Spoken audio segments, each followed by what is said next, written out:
Awesome. What's up, everybody? Thanks for joining us today. It's actually episode number 33 of the Tattoo Weekly with myself, Jake Meeks of Fireside Tattoo Network, and Gabe Rickley of Tattoo Now and Reinventing the Tattoo. You guys can let us know that all of these streams are working by either tagging a friend in the chat, letting us know who's watching and where you're watching from. We'll watch the chat, so if you guys have any interesting comments or anything like that, let us know. Also, you guys can check out some of our other Reinventing Weekly drawing groups. We just had James Wisdom on this morning and lots of other shows too. Tomorrow is Ricardo Sturdivant's drawing group. Yesterday was Jason Leeser's at 1 p.m. on Sunday. The Tattoo Collecting Podcast Thursday evenings, and the Tattoo Now show on Wednesdays. So there's always something going on. And if you'd like to check out some of our previous streams anytime, our new Roku channel is the place to go, or reinventingthetattoo.com. So without any further ado, let's just say thanks to some of our sponsors and get kicking on episode number 33. Thank you guys to, let's just call out DLives Pro. I use this stuff. I rode my bike to work today. Besides protecting your art during the tattoo, they've got really cool sunscreen. So keep that in mind, you guys. Seriously impressive. Also, Raw Pigments with acrylic-free inks that have been pressing artists across the globe. Fireside Tattoo, Apprenticeship Diaries, EcoFriendlyTattooSupplies.com, and also World Tattoo Events. So if you guys have any other questions, let us know in the chat, and we'll go ahead with some introductions. Jake and Gabe, how you guys doing today? Hey, fantastic. Hey, yeah, it's very fun. It's a good day or a good week. Streams working, everybody? Let us know. Looks to be on our end. We're live on Fireside. Deadpool says, hey, how do you get the name Deadpool on YouTube? You must have been early. We do have Thea Duskin is going to be our special guest. Ooh, sweet. Awesome. Oh, nice. And she has the link. So as soon as we, but wait, we're doing introductions. Hi, I'm Gabe from Tattoo Now. I do computer geeky shit. Jake? Is that your whole introduction? Oh yeah, I guess I was just gonna. Good. I listened to the time when I tried to do like the inspirational mission statement, and I fucking hacked it up like 3 times, and then you were very eloquent about it, so I figured I do computer shit for tattoo. No, I don't. Perfect. All right. Hey everybody, my name is Jake. I run the Fireside Tattoo Network, where we focus on blurring the lines between tattooing and fine art. You can find us at firesidetattoo.com or right here on YouTube. Live and in the flesh. All right, I'm going to go ahead and roll our clip for everybody, and I'm excited to see Thea. Pretty cool. I think she's already with us, actually. Yeah, nice.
And we're back.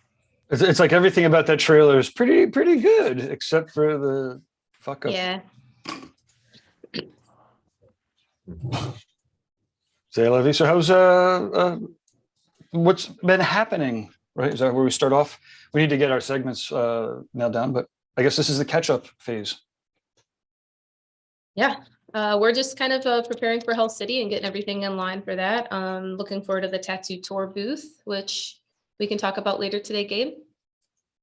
Yeah, Hell City's great. That's been on my list of things to get set up for. And there's the reinventing room and the seminar room, and all the information is all set up. So yeah, we should definitely do a little bit of a deep dive into what everybody's doing at Hell City. Yeah, exactly. I'm curious to find out. I missed a little bit of that. I found out what my issue was here. My Ethernet cable had just come that much unplugged, so I was running solely on Wi-Fi. I was like, man, this internet connection's crappy. Yeah, but now I see you guys. You're moving at the same pace as I'm hearing your voices, and everything looks just right. So yeah, I am curious what all is happening at Hell City. I know I feel like I've kind of skated in and out of the conversation a little bit, and I've dedicated all of Sunday to whatever cool stuff we can come up with to do. So I'm excited to learn what that is. Awesome. What have you been up to this last week? Man, I spent the last 2 or 3 days in Heber Springs at the boat, solving first world problems, just installing a new ice maker in my wet bar. Awesome. Important shit. Well, when it's it is, right? I mean, right. You have to have ice. I mean, what are you going to drink? Warm beer? So yeah, awesome. That was my weekend. I've been watercolor painting up a storm, man. I don't know why I've ended up on this mission lately of becoming a good plein air watercolor painter, which I am not, but I have a stack of watercolor paintings here. Actually, here's one that I'm working on today. Can you guys see this one at all? Oh, wait, hold on, let me. Oh wow! Sweet. Oh, so thanks. This is it's dry-ish now. I've been kind of chipping away. I've got a dozen of them. So I've been doing some live, and then I take photos or find photos on Pinterest and try to paint from those, and then I'll go back and I'll look at real watercolor painters, and I'll be like, oh, I see. Shit. I've been floating through some of my old footage, and the memories always pop up. Facebook, motherfuckers, the memories, they're sort of addicting. But Dan Marshall, just watching some of the memories from him pop up. He's amazing. He was amazing then. Yeah. He's even better. It's crazy. You just, when you think, you don't know what you don't know. So like you see someone who's better than you and you're like, oh my God, that's as good as it gets. And then you see them get it even better. And you're like, oh, wow, that wasn't as good as it gets. They're even better now. Yeah. It's but I love we got to get back in touch with him. So get him back in the. As I was painting at the boat this weekend, I was thinking about what a great inspiring tour it would be to go to the lake and have him do some plein air stuff, because he's like my dock is like, it shoots pretty far out, and so I can see the sailboat dock perfectly and the sunset's behind it. So I got a lot of great photos and stuff this weekend to paint from, and I was thinking about it. I don't know if you've seen, I'm sure you've seen the stuff he did in Venice and a lot of his water kind of stuff and his sailboat. Yeah. They're so good. It'd be awesome to have him set up with a small group, 6 to 8 people. My boat sleeps 6, and then we could always borrow a neighboring boat. I've got friends there, so everyone could sleep on the water. Let us know in the comments if you guys would be down for that. Maybe a 3 or 4 day thing with Dan Marshall. We would all sleep on boats on the water, paint all day, grill food. Voila. With you like late August, early October, or October, sometime in October, maybe? Is October too late? Yeah, that would be cool. We've got I know we've got some October things going on, but September, October leaves are starting to change there. So that's a great time. And it really wouldn't take a lot of planning outside of getting the people to commit to it, So yeah. Don't give away the secret. No, I mean, agreed. Like I said, when I was talking about inspiring tours with somebody this morning, with Alex Van Dutch from the World Tattoo Events. And I was like, of all of the jobs, the inspiring tour was definitely my favorite. So anything I can do to help set those things up, I'm full speed ahead. Yeah, that would be a good one. Should go on the list. Got a handful of people already chiming in on the Fireside. We'll make sure I'm on the Fireside YouTube. I am. Last week I was on the Reinventing YouTube, and thought I was on Fireside. We've got Deadpool says he's from California. Terrence Tutt says good morning. Adam Ugly says what's up, guys. Ian Tattoo says good morning. We got some folks up early. Hell yeah. Ish. So what is our Hell City, or the overall Hell City plan? I guess you guys have a full weekend of activities. I'll be tattooing 2 of the 3 days. I've got the artist list right here, you guys, if you want to check it out. There are tons of artists, and I kind of looked at the majority. I was just curious to see what type of artists we're, looking at, because sometimes the attendance varies, and we haven't been in a few years. But a killer lineup of color artists. I'll say there's a lot less black and gray artists. So, just amazing stuff. Jesse Smith, of course. Oh, is Jesse going to be in at Hell City? Yep, Jesse Levitt as well is listed here. Oh, nice.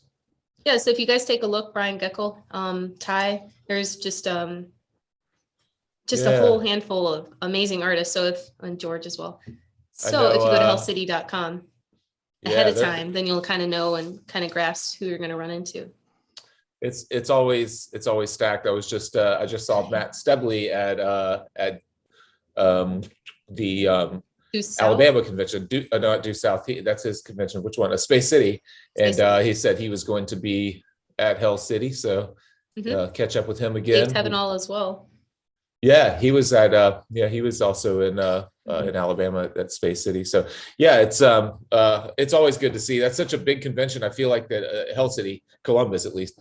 I always feel like I don't see half the people that I intend to see, when I'm there. It's so easy to get stuck in your booth. That's a convention that it's easy to tattoo at, or at least it has been for me. I don't struggle to find people to tattoo. So I end up doing long days in my booth and I don't get out as much. So I'm excited to have Sunday to wander around and maybe do some video stuff with you guys and, This is visit. this is what we have for the reinventing room. In the reinventing seminar room, we've basically got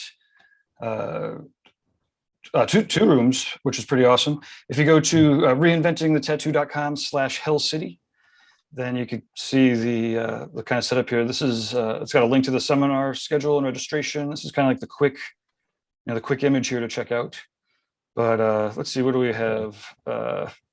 Friday, this is a seminar room. So these are all the seminars that, well, some of them are for free, right? We've got disposable piercing with Patrick McCarthy. This is a free seminar for the piercers for his disposable system. I hung out with him out in China. I did a tattoo convention like 4 years ago, when I was kind of in the middle of my shit show, and Patrick was there. He was talking, and I was like, oh, he looked familiar, but I'm excited to catch up with him again. But let's see, the exciting Nick Baxter, he's doing his holistic tattoo seminar. I think it's $250. He'll be beaming in from Austin, Texas to the Hell City seminar room. So we'll have a big screen in the seminar room, and we have the full hybrid setup so that everybody inside of the seminar room, there's a microphone. So, during the Q&A, we could talk directly. You could talk directly to Baxter, and then likewise, and then same thing with anybody else that's beaming into Baxter's webinar. Anyways, it's holistic. So he talks about, his, universal view, to his process. Have you taken his seminar, Jake? I've sat through that holistic one a couple of times. It's really good. I've seen it from its very early stages up to just a couple of years ago. I'm sure it's one of those that he's always, he's always working on his stuff. So I'm sure it's changed since I've seen it last, because it changed a decent amount in the few times that I did see it, but it's always been a really good one. Yeah.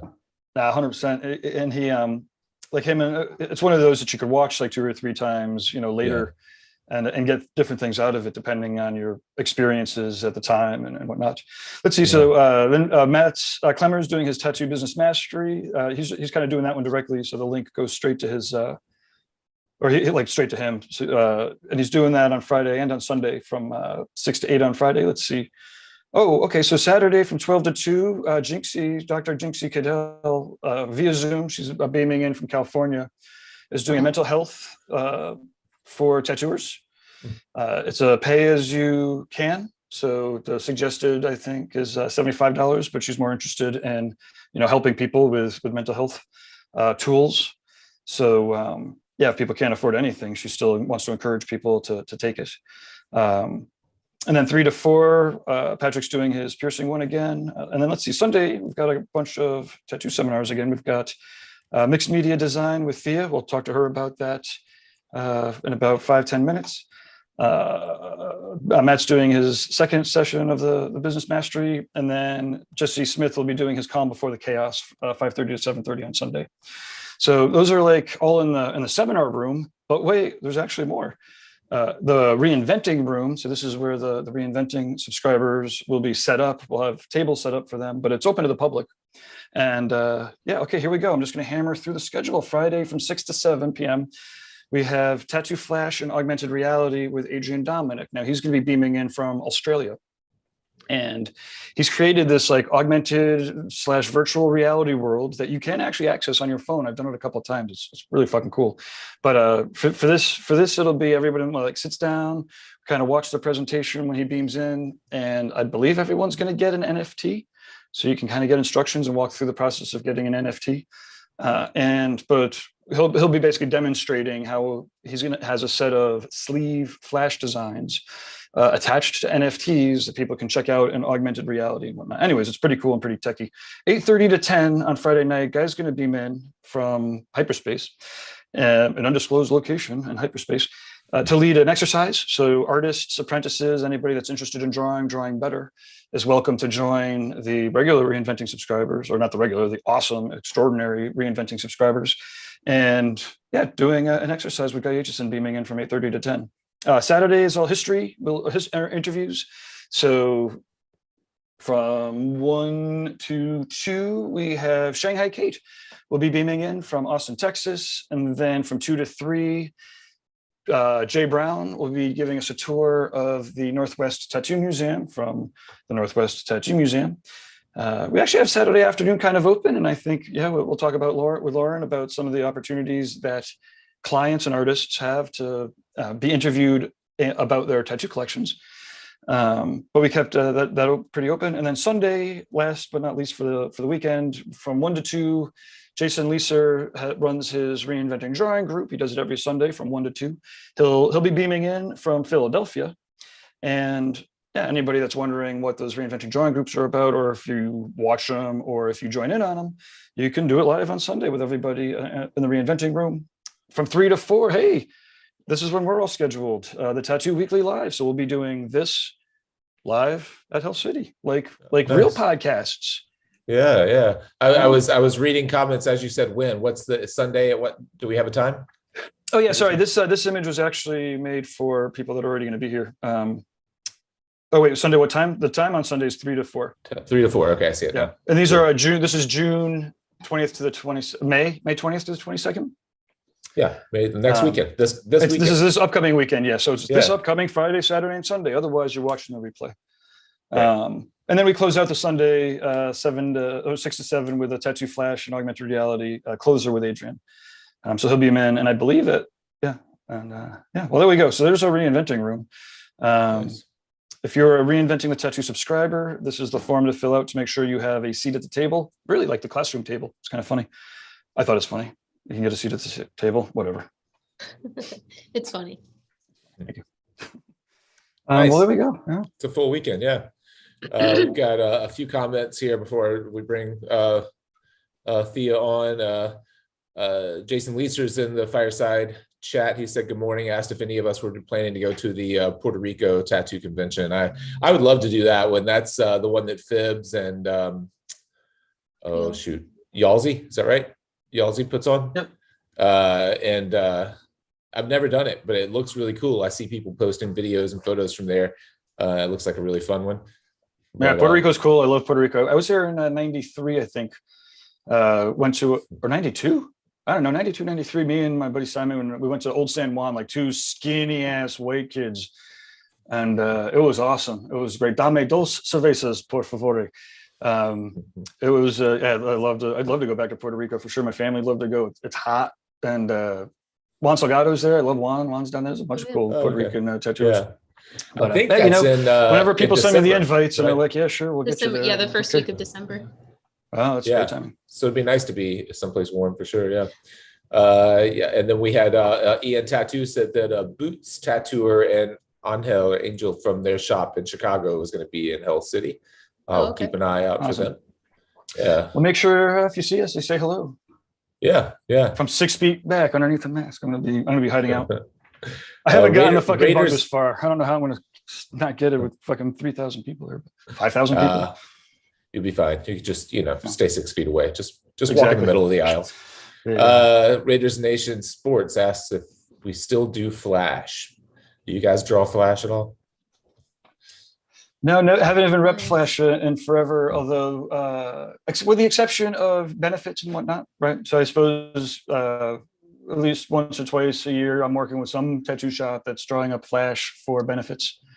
There's, I mean, okay, we'll take this back. Like Hunter Spanks, he's drawn Flash all the time, and watercolor. He's got a full class on reinventing. Actually, got a really nice feedback from a tattooer who had taken Hunter's watercolor class and then found him at the Rochester Tattoo Convention. Got his fucking top of his hand tattooed by Hunter, and Oh yeah, that's right. so yeah, the answer to that is yes. There's less Flash than usual. Although I have to, I guess it's not like Flash, but like I hate seeing people use Google, like a lot of that, like when people use Google image search, it's almost like the worst parts of Flash, which is like everyone's got access to it and it's repeatable without the actual having somebody having drawn it. So I think that there's definitely a space for it for sure.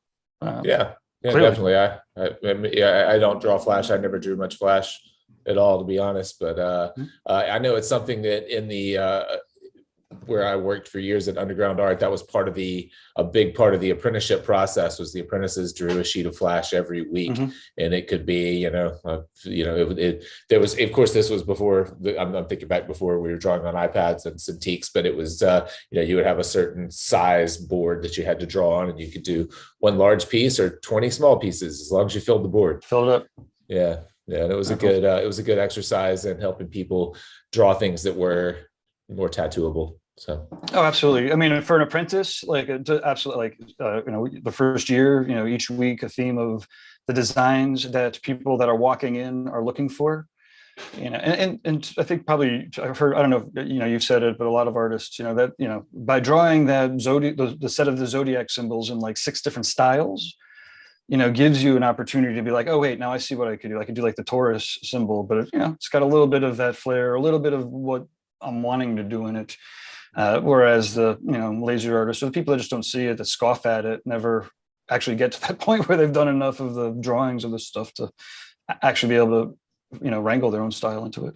Yeah, absolutely true. Jason says he's going to be working the Puerto Rico show this year. Just wanted to know if we could get a small group together to go. I would love to look into it. I'll definitely look at the dates and see if there's a way to make it happen. I know that time of the year is a little bit travel heavy, it seems like, but I'd love to go to that show. And I'd love to be in Puerto Rico in December. Sounds great. Yeah. One show that I'll say, speaking of conventions, is we're going to go this summer, but physically, but next summer it'll be the Titanic Tattoo Convention in Ireland. It's in Belfast. Yeah, that's fun. I've been there once. I went there for a day. You know what? Okay. I believe. We'll click in Thea while we're calling the story. I believe that is the space, the convention that Derb met Savannah. Oh is that man, right? yeah, we're it's a different. I'm not sure how it worked when you went to it, but I believe a different guy runs it now. Okay. Yep. So I was there 5 years ago, 6 years ago, maybe right after the Emerald Isle tattoo session. Okay. Well, did you like it and everything? It was cool. The venue was cool. The Titanic museum was right there. It's like a multi-level museum. So I'm presuming it's at the same venue. It's like a big mall, kind of like with tons of floors. I don't know, big tall floors. It was pretty cool for sure. Nice. I mean, just being in Ireland is fun. It was. I mean, I would happily go back any day of the week. It's actually it's this July, but over Tony's convention, Tony Urbanek's River City Tattoo Invitational is the same weekend, so I would never skip out on that. But if anybody's going, drop us a comment. Otherwise, we'll be there for sure next year. Nice. Oh, I'd awesome. love to do that. I've never been to Ireland. Yeah, Jake, maybe That's great. let's talk about that. Okay. Yeah, that'd be cool. You know what they call Irish car bombs over there? Just car bombs? Car bombs. Yeah. So All Thea, right, so Thea, she's almost here. I guess we got to help get the stuffs connected. Ask to start video. This is where we run our tech. Oh, look at that, Thea. Can you turn your phone sideways? Hi. Oh, okay, perfect. This How is are working you? perfect. Awesome. Could you turn your phone sideways? Oh yeah, sorry. Yep. How's that? You got to turn it sideways and shake it. Oh, you know what? Hold on. Let me turn off I think I got portrait lock. Voila. Okay. There we go. here we Perfect. Hi. are you? Okay. So you just got off the airplane and landed back in Buffalo? That's right. Yep. From where? Were you doing any tattoo travel or? Yeah, I was working in Florida with Marcus Lund, All so right. it was a nice little trip. Awesome. Yeah, had a little He's great. And what's the bit of studio? time It's at the Fox and the beach Spider down there, maybe? before that. So yeah, Fox and Spider with a Y. Yes. Yeah, it's a great spot. I love it there. Very cool. What part of Blood Florida? Moon last night. Tampa. Tampa. Well, I'm gonna Mhm. fire up some of these. I got some videos of yours in the background here to play. Oh, It's cool. really fun to see the different. Oh wow, that's loud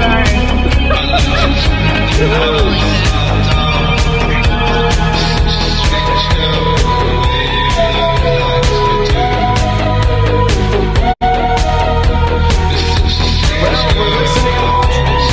It's all right. I muted the sound for now, even though I love it. The next one, I'll clip the sound on. But it's okay. Is this fucking Morrissey? Sorry. Hey, I like it loud. Yeah.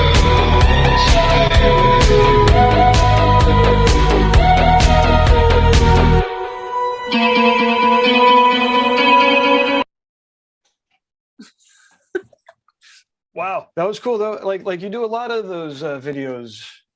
Yeah, I've been doing a lot of mostly just watercolor time lapses. I started doing them during lockdown, and then kind of got a bit more practice at doing the editing, although I wouldn't say I'm proficient at it. Well, you're getting up multiple ones a week, right? Or at least one or two a week. I'm trying to do one a week usually. Yeah. I don't it's so hard to like gauge posting frequency, honestly. Like for a while I felt like every time I posted I was like losing people. So I'm a little bit like leery of posting too much, but then it's like Instagram is like post more, but it's sort of like a weird neg. Well, When you yeah. So like the platforms want you to be on it as much as possible, right? So that includes posting more. I think in general, like when you have good quality stuff to put out and people dig it, right? So it's less about like every day or even every other day or once a week, but it's as much like when it's cool and there's something to, that would interest Right. people to watch. That's why I try to keep it like that, where it's like how much, would I want to watch something, right? Very cool. And now what platforms are you using? This is, are you putting them up mostly on the Instagram? Are you using the TikTok? And Mostly Instagram. I have a TikTok, but I started it fairly recently and I have like barely any engagement with it, because it's just pretty new. And then for a while I was like really not sure what to do with it because I'm not gonna sing and dance sure. like at all. So it's a little bit more challenging for visual artists. And then it's a whole other thing. Like you really have to focus on like the video composition. Like I don't always feel like I have time to really devote to like significant editing. So I'm basically just cross posting some of the time lapses. And then of course, if I have like animal videos or stuff that I wouldn't put on Instagram, then that can live on the TikTok. Yeah. I think that, even just stuff like this, with, well, it's a little cheesy, but like the inspirational, a little bit of voiceover. I mean, it doesn't have to be inspirational voiceover, just a little bit of voiceover even.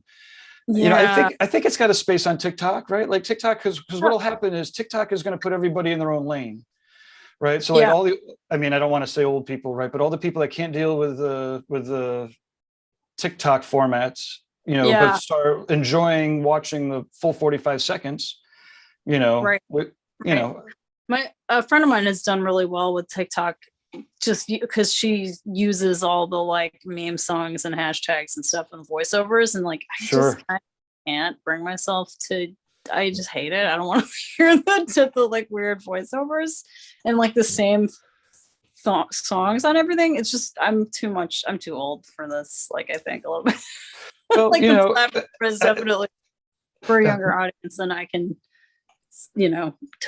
completely identify with. But anyway, yeah, maybe, but like again, not to beat a horse to death. And again, I'm not advocating for social media before your own personal stuff, but like I think that there's a spot for the tattoo format, for your format on TikTok, and because it's the new platform, it's going to deliver, what the people that like it to what you like. I mean, I'm telling you, I got on that shit and fucking 15 minutes later, I'm watching this bird push shit off a shelf and I can't stop. I'm like, oh my God, this is amazing. It's like a beer knocks it off the shelf, a fucking cup of coffee knocks it off the shelf, whatever it is, the little lovebird's gonna, knock it off the shelf. So like people will watch this shit, right? And if it keeps going, the other thing about it is it just keeps going. It's like even worse than doom scrolling. It's like doom watching. It just fucking does it for you. It's assault scrolling. Yeah, it's like I guess mostly what I want to say is just to wrap up real quick. I think that there's an audience on TikTok that digs the stuff that you put up there, right? So like you don't have to use the same songs. Sure. You can use your songs. I'm just being a boomer. Sorry. One thing I think that's unique about it, that Gabe, one of the last videos you just showed is, you put together one of these watercolor sketches and then you showed the finished tattoo of the sketch. I haven't seen that before. That's super cool. Really cool. If you had like 10 of those to start TikTok with, that would be, I'm sure that would, because everyone wants watercolor tattoos, but you never see the transition from an actual watercolor painting, translated to a tattoo. I'm gonna try to do that more. The thing that was actually stopping me from doing more, because like the tattooing time lapse, I think would be interesting too, but it's much more challenging to shoot that. And I tried once, I did one with like a tripod behind me, and I felt like it was all like the back of my head half the time. And like you have to, because even in the painting, you have to be a little bit farther away from the surface than you might really want to be because you're in the shot, So yeah. So I actually just got some. I can't do a GoPro because I don't want to wear anything like that heavy on my head, but like because I can't even do like headlamps. But I got those like Ray-Ban video glasses. Like I literally just ordered them, so I'm going to see if that works because they're basically, I don't know. It's like supposedly linked with Facebook, which is sort of annoying, but for doing the length of video that I'm trying to do, it might be good. So I think it's right on because it might even be eventually 3D. Possibly. It just seems like, okay, that's the only way I can imagine shooting POV for that process, So well, I'll give it a try. If it works, it works. Yeah, I would be interested to see. Go ahead. Sorry, Jake, I was muted. Are you familiar with Fawn Baker over at Red No. Tree? So when we went there, she had her mount coming from the ceiling. So essentially, if you had a track on your mount coming from the ceiling, pushing in, you can kind of push. That's cool. Yeah, that's really neat. Yeah, it was pretty interesting because I was moving a little bit being tattooed by Bob Tyrell at the time. But so wherever he was, she kind of just moved it a little bit and it zoomed in. It was pretty interesting. That sounds really neat. I have to definitely, I don't know, try to remember that and make a note and look at it because I've got like an iPad mounted on the ceiling. Like we've got a drop ceiling with the metal lattice. So I have this magnetic mount for the iPad. So I wonder if there's something like that. Yeah, that would be good for a camera. Yeah, cool. That's a good idea. Yeah, I'm curious about those glasses though. I tried for a little while years ago when we first started doing tutorials in Fireside. It wasn't a GoPro, but it was Sony's version of that. And it came, like you said, with a little head thing, but the camera didn't sit on the front, it sat on the side. And I quit using it because of just how much I realized that my head moved, especially going back and forth to get ink and then looking away and glancing. And I caught all those little movements. So I found that I was only able to use 10% of the video whenever I was actually, still. But I mean, if you're conscious of it. Actually, no, that's a good call. I'll definitely keep that in mind for sure. I think it only records in 30-second bursts, which isn't great for time lapse because it's designed for stories and it probably has very limited, capacity.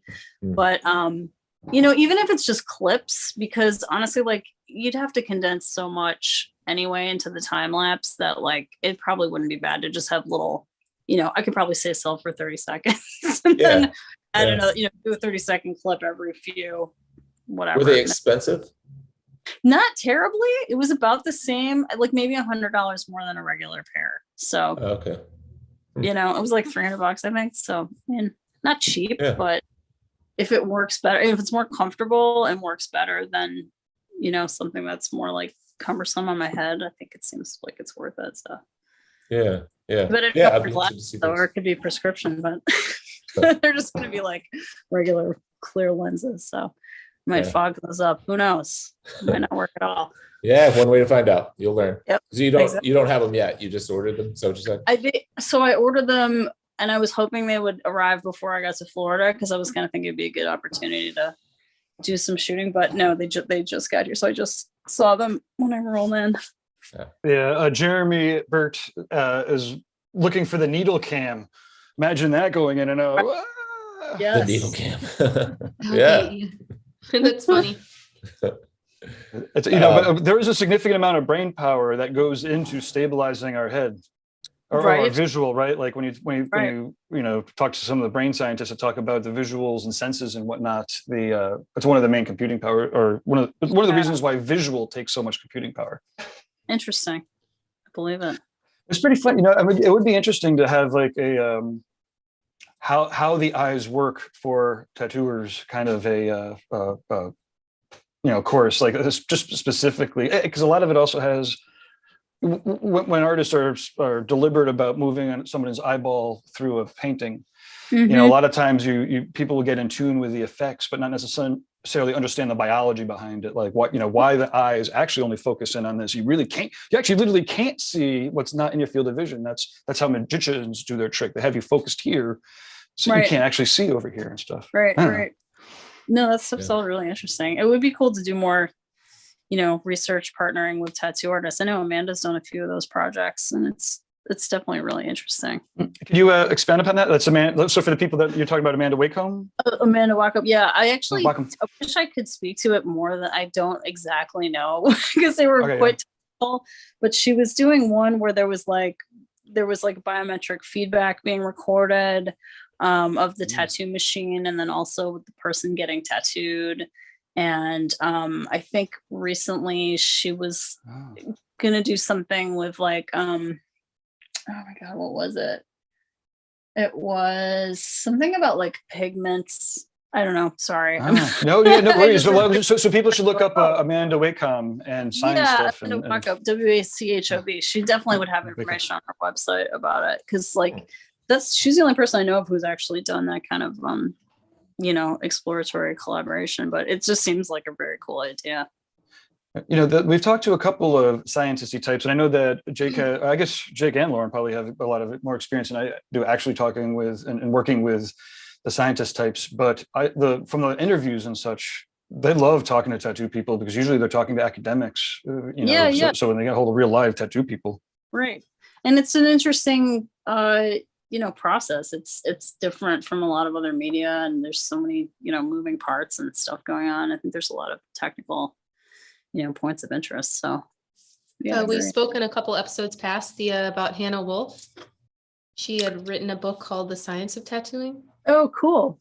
No, I'm not familiar with that. Pretty interesting. It's like I was saying before, it's a boring science book essentially, because she went down into like the chemistry and the levels of like that.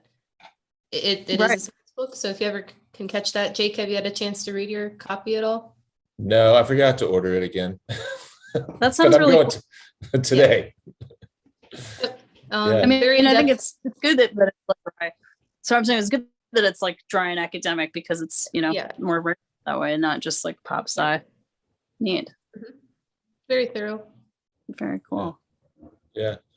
I was gonna also say, Thea, I was talking before you came on about I've been playing with watercolor almost nonstop for the last several weeks, and I've done just piles of these paintings and watching you. And I sat, I recorded your whatever seminar at in Jiminy Peak. Right. And you went through your process and did like some kind of mixed media and all of that. And I think the thing that I struggle with that you have down so well is like your ability to kind of let it be what it is and respond to it kind of in real time, like just dropping water on a paper and just seeing when you do drop pigment where it gathers, and then trying to like scoot it out from there and stuff like that, rather than trying to like really control it the way that you might control oil paint. Right. And Yeah, so you can't. That's so great. Yeah, you just can't. It's like you just have to let it be. So watching those little videos that Gabe just pulled up reminded me of that. Reminded me of that's what struck me whenever I watched you go through and do your demo and your seminar, was that Definitely a fun discovery process in it. I mean, and you can fuss with it later, really. I mean, depending on your surface that you're using, like if you use, there are a few papers and board surfaces that are pretty forgiving if you want to do some extractive techniques and like actually really get in there and, you know, work it to death. But I'm like trying not, I do that more so with like more illustrative stuff, and I'm just not really, that's just not my focus really like right now. So I'm trying, yeah, like you said, with oils and other things, it's like much more tempting to, you know, keep going back in. But what's funny about it, I'm finding, is I'm jumping on YouTube and like watching tutorials constantly. And with most visual art kind of process stuff, I'm not big on like watching videos of tricks, like tricks of how to make eyes shine, or tricks to get the best this or to get the best that. I like to focus on principles and then kind of like discover, you know, from there. A lot of times I feel like the tricks are like clickbaity. But with watercolor, that's all I'm watching is like tricks, like how to get it to behave this way, how to get the texture to do that, how to give the illusion of light. I'm just watching trick video after trick video, and they're good. Yeah, it's funny. Yeah, you do need to know some like ways to manipulate it, just because it is sort of so wild. It's not like as, you know, there's not as much like that. Yeah, I guess there's like, you know, right, light source, like how to make something look round or whatever in oil, but it is so different because it's like with watercolor, it's like, is it wet on wet, or are you using some dry brush, or are you doing like salting, or like all kinds of like weird things that make it look completely different, like masking fluid. I mean, just stuff that has a completely different effect on the paper. And the paper is so limited as far as like how much you can work it before it starts to deteriorate. So yeah, you kind of have to know what you're doing going in, where you like have some idea of like, I mean, and I think there's probably a little bit of like, you know, the illusion of it being easy, like, because you do have to do it quite a bit before it becomes more natural.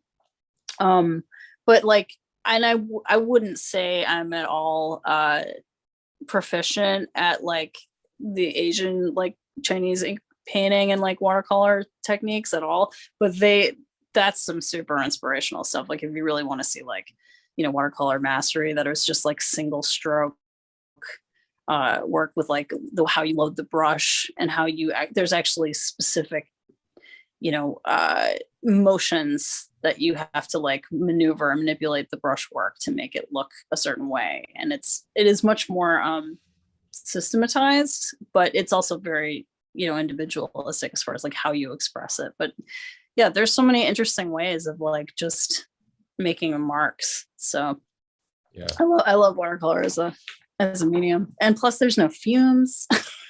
Yeah, like, I mean, I think that's a big I think that's a big reason why I've taken to it, is because I've mainly painted in oil most of my life, and I have to prepare, like I have to, you know, I have to save time to clean brushes at the end of each, you know, day, and I can't just take a couple hour break and come back, because I have to clean brushes between that.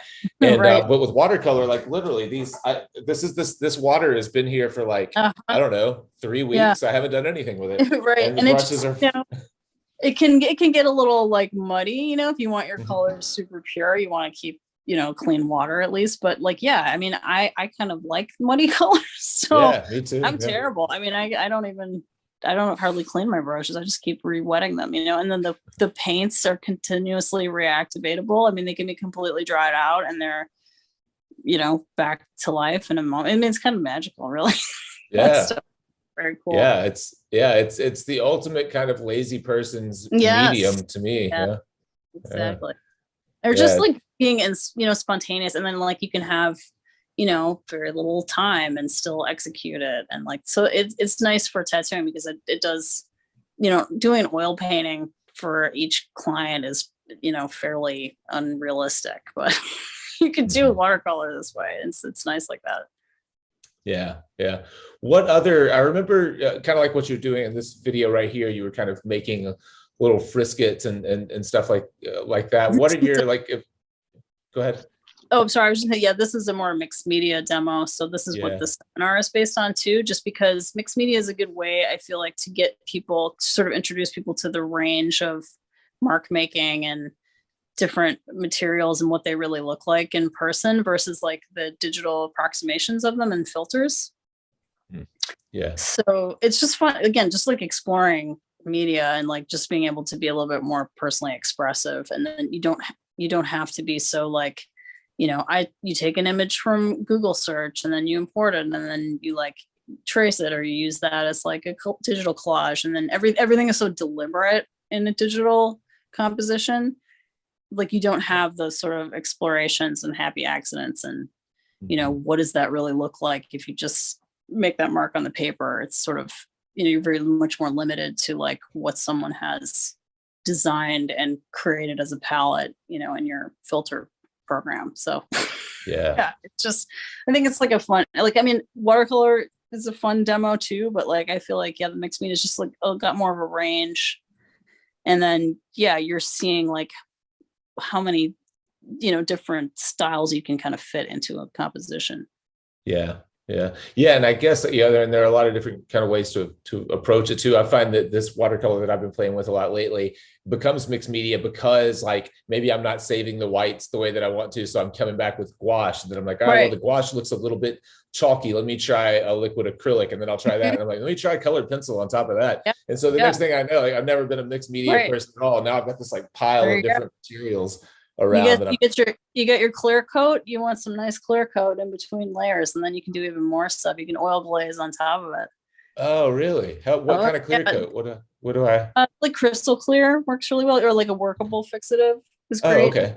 Yeah, it's this is a lot of that stuff, like the layering and mixed media stuff I learned from the Illustration Academy, which is amazing. Like I think it's available like more as an online course now than it was when I attended, but Jesse and I both went to that, and it was like invaluable information. Like every artist, it's just taught by professional illustrators, and they're like top illustrators, and they would just come in, show their work, like you do a presentation, and then they would do a live demo, like where they would do an entire piece start to finish.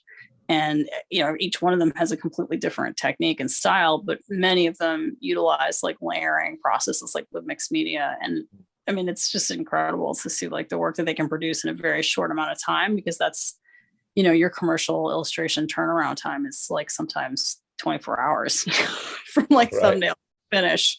And then it's going to be on like, the cover of Time or whatever, at least it used to be. It's really, there seems like there are more and more of those. I was looking at one recently that a friend of mine, an artist, is taking through Smarter Art School. I think is what it is. Smarter Art. I haven't heard of that. Yeah, there's a lot more cool so many of those. He's taking one from that's it's Scott Fisher and Greg Manchess. I don't know if you knew either of them, but they're he's one of the people who was involved with Illustration Academy too. Oh, really? Yeah, he's so good. And my friend Adam was telling me just about what he was learning in the class, and he said that Scott Fisher would start like these underpaintings, these like messy kind of paintings in Photoshop, low resolution paintings, and then he has them like printed on canvas. And then he brings the canvas in and he uses it as his underpainting, and he paints an oil right on top of it. Yeah, it was like, oh, what a crazy idea. Yeah, there's a lot to learn out there. Yeah, right. I never would have considered that at all. Yeah, that's it. Just pulled out Smarter Art School. Yeah, so it's like, and I guess you can print on canvas so cheap now online, and you can like. I never thought of that. Yeah, George Pratt is friend. He's someone that was involved in that. A lot of these people, but it's. Any opportunity you have to learn from those guys, like definitely take it. I mean, see if you can find Illustration Academy, if you can pull it up,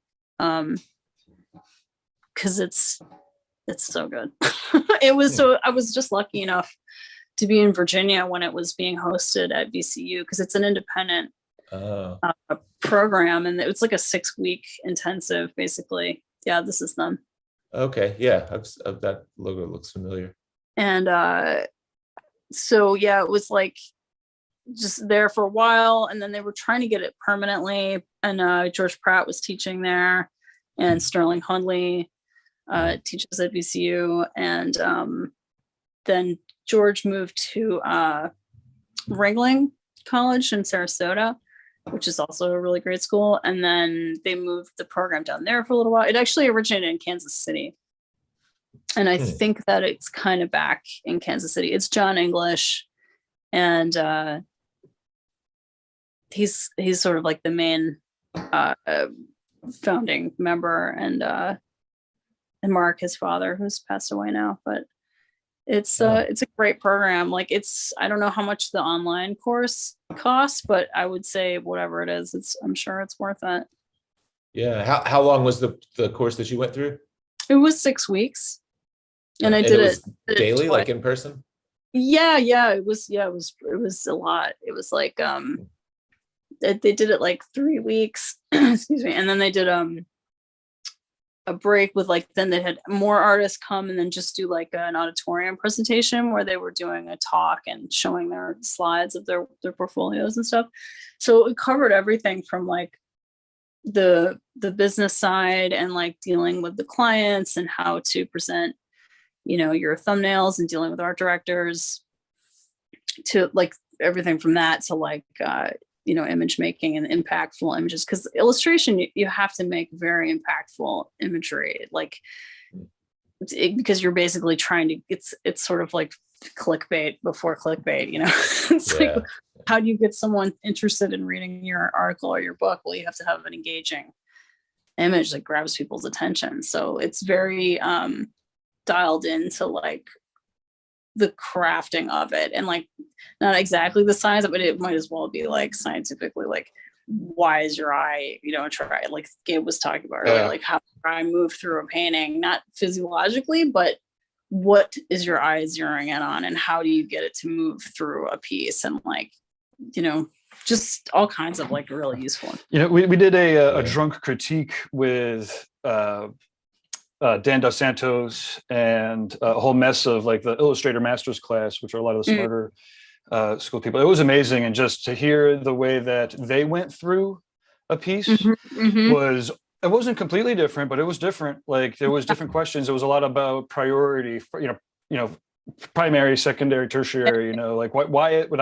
is a hand like this and not like this? Or why is a hand like this and not like this? A lot of those real Illustrator type details. And I was going to say, one of the things I did is I sent out all the reinventing we got these little sketchbooks, thumbnail sketchbooks, and I was like, I should make little thumbnail sketches every day, because if I got through the end of this, I might not be that bad. And I immediately started writing down pairs of tattooers and illustrators for my upcoming events. And so I'm like, fuck it, I'm not going to draw anything. I'm just going to pair tattooers up with illustrators. This is for inspiring tours and stuff. And so I was thinking of like, in my wildest imaginations, I'm just trying to think up of pairs of people or whatever. And it's pretty cool to think of different people that would be able to work with illustrators. And like I said, like I'm trying to think of like, for Paradise, we actually have dates for Paradise next year, 2023. And I'm like, who's going to teach? And I I can only think of pairs at the moment. I'm like, the only thing I could think of right now are pairs of awesome artists that know how to render and do cool shit, and an illustrator that's not necessarily in the same vein or school, but maybe is. I mean, the obvious choice where they are, like, whatever, Nico and Chet Zar or Gabe Leonard or whatever. But like sometimes it would be pretty cool to have like a great renderer and a little bit of a freaky artist. And anyways, that's where I'm going with things. I love that as a theme. Yeah. That is a good thing. I was just going to say, like, they're all like major proponents of thumbnails, because like the thumbnail solves all your problems before you ever waste your time, like making it, finalized. So, and if you want to join the next Reinventing the Tattoo Evolution, you'll get a complimentary thumbnail sketchbook that encourages you to thumbnail every day. In fact, on the back, we have our thumbnail message board for you to upload whatever it is. Sorry. Right. And then you do your value studies, and then basically it should look right, at 2 inches by 4 inches or whatever, smaller, and then once you've solved all of your design questions in that scale, then you're just scaling it up and adding detail, then it saves you from wasting a huge amount of time and, on a big piece. And then a lot of people, like, you'll focus in on, like the key area of a piece, and like then you're sort of forgetting about the whole rest of the composition in the background, where like it kind of keeps you on track and prioritizing your elements basically.